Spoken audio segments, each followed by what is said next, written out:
തിരുവാതിരയ്ക്കല്ലേ വരുന്നത്, നമുക്കിന്ന് കാവത്ത് പുഴുക്കുണ്ടാക്കാം. ഇത് തൊലിയൊക്കെ കളഞ്ഞിട്ട് വൃത്തിയാക്കി എടുക്കാം.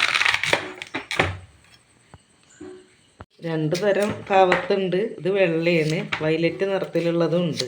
ഇത് കാച്ചിൽ എന്നും പറയും.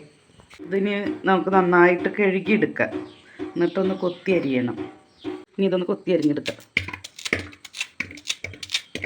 ഇത് പലതരത്തിലും ചെയ്യും, പക്ഷെ നമ്മളിവിടെ വേവിച്ച് തേങ്ങയൊക്കെ ചേർത്തിട്ടാണ് ഉണ്ടാക്കുന്നത്. ഇനി ഇത് നമുക്ക് കുക്കറിലിടാം.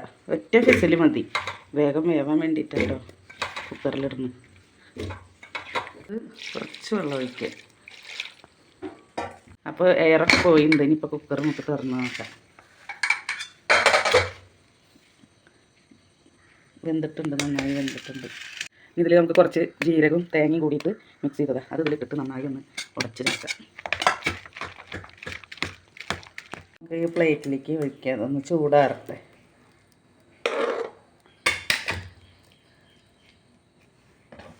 അപ്പോൾ നമ്മുടെ കാവത്ത് പുഴുക്ക് ഇവിടെ റെഡി ആയിട്ടുണ്ട്.